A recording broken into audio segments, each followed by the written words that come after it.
Weathertime with Marlonology, brought to you by Seblon, coordinating the world to a new, better generation. Good afternoon, good evening, or good morning, ladies and gentlemen, depending where you are in the world, or what time you're at, or what day. This is amateur meteorologist Marlon Contreras here, and I'm going to be, instead of telling you about, the 16 U.S. cities that I'll be announcing the forecasts for next week, I'm going to be talking to you about this day that I've uploaded, Eastern Time, May 10th, 2015. Or you can call it 5/10/15. Yeah, but anyway, enough of that.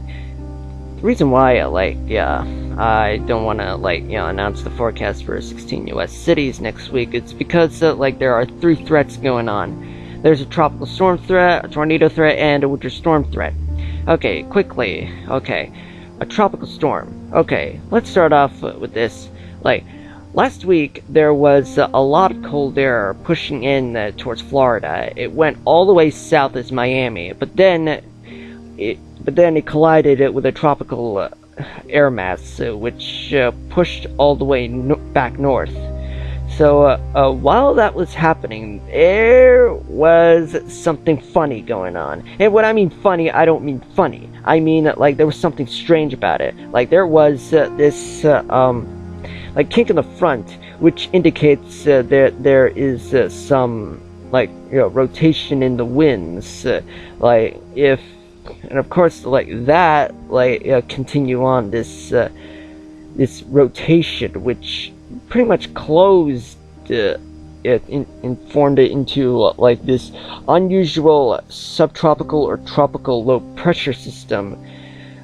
Yeah, after it was declared an invest, which indicates there's something going on, which is about to form a spinning area of rotating winds. Yeah, to let meteorologists determine if this circulation will be closed or otherwise to be a waste of time. So yeah, after that it became a tropical depression, then a tropical storm, and it just stood there along the Florida, Georgia, and the Carolina coasts for a while, during this weekend and late last week, and it's still there, and it just made landfall somewhere in the Carolinas, and it's intended to move out to sea, but it won't be quickly because apparently there's a stationary front along the Canadian border in the northeast part of the United States, which indicates that there's also a high pressure system which is still in place off the coast of the northeast. Yeah, which means that this tropical system will stay here for a while until a high pressure moves out, and then it moves east. So it will downgrade to a tropical depression with winds sustained at 35 miles per hour. Okay, so obviously I wasted so much time talking about that. Now I want to talk about the second issue, which is the tornado threat. Low pressure system somewhere in Nebraska or South Dakota or Iowa, and apparently it holds about 2 to 3 air masses. So you got your cool and dry air from the Rockies, you got warm and moist air from the Gulf of Mexico, which spread it out all across the eastern part of the U.S., the eastern 2/3, just east of the Rockies or east of the Mississippi River, or perhaps just east of the Rockies.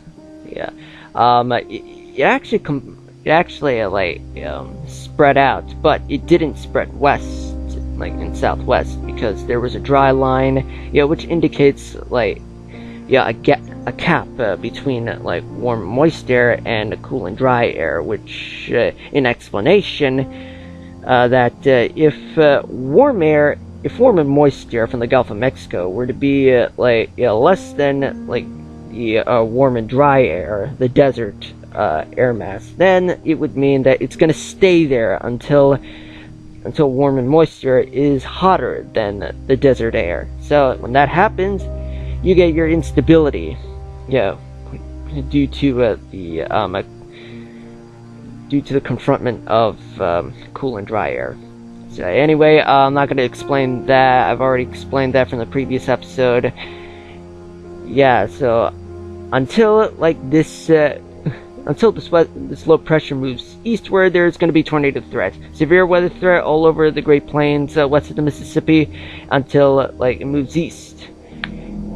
Yeah, and also thirdly and lastly, there's a winter storm associated with this low pressure system just in the northern part of that low pressure because of this cold and moist air in place. Okay, here's what I mean. There's cold air from Canada. It comes down, very unusually cold, by the way, and then there's moist air, associated, with this low pressure system. So, therefore, you get your snow, which is very uncommon. But as for the snow threat, in the Dakotas and Wyoming, Montana, and a little bit of Minnesota, there will be around 6 inches of snow, but it's not going to be very significant. Of course, there is some winter weather advisories and warnings in place, but it's not going to be much of a threat than any previous storms during the winter season. So that concludes everything. That concludes this episode 55, and I'll see you in the next episode 56. Hopefully I get you your weather forecast for your international cities or some other segment. Until then, watch FIFA 15 with Marlonseblon and even Marlonology down the link below. And see you soon, and don't forget to subscribe, comment, share, and all that crap. So, goodbye.